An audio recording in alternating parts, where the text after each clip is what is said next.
Today is election day across Texas with less than 2 hours to vote. After March's primary elections, Texas politicians are one step closer to locking in their position on the November ballot. 6 News reporter Sydney Walker is live in studio with more on today's primary runoff election. Sydney.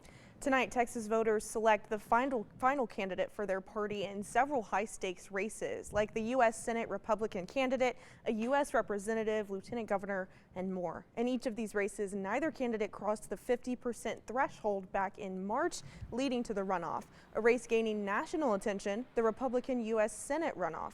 Incumbent John Cornyn and former Attorney General Ken Paxton each polled just over 40% of the vote in March, with Cornyn leading narrowly. Just last week, President Donald Trump endorsed Paxton in a social media post. He said Cornyn was, quote, a good man, but not supportive when times were tough. And he said Paxton was, quote, a winner.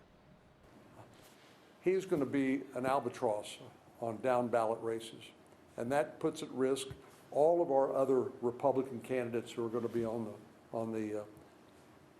the ticket in November. I'm so honored to have President Trump's endorsement. His endorsement, in my opinion, is the most significant endorsement in my lifetime. So when he endorses, it has a tremendous impact.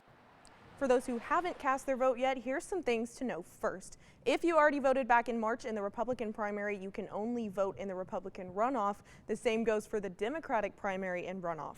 But if you're a registered voter and you didn't vote in the primary, you can vote in either runoff. I'll have more on other statewide races tonight at 6. Again, polls are open until 7 p.m. tonight. All right, Sydney, thanks so much. Today is Election Day in Central Texas, as plenty of you know, and maybe you haven't cast your ballot yet, maybe you are going to. And as Sydney explained, there are some guidelines if you are a registered voter and if you've already voted in some of these races. So here at 6 News, we will be covering everything related to the runoff elections. If you are a registered voter, you'll be able to decide key races like your party's candidate for Senate, Attorney General, and more. Tonight, we'll be tracking the results as they come in.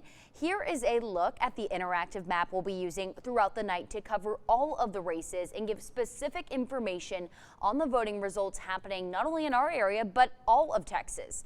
Let's get in a closer look at the map. We can see the candidate for each race, how many votes they are receiving.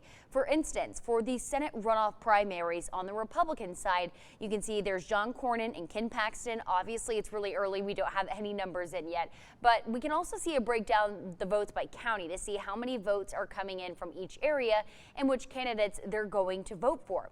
It is a powerful tool designed to help you follow the election results as easily and clearly as possible. Polls are open until 7 p.m. Remember, for Election Day, it's open voting here in Bell and McLennan County, so you don't have to vote in your own precinct. Be sure to watch 6 News all day for your primary runoff results.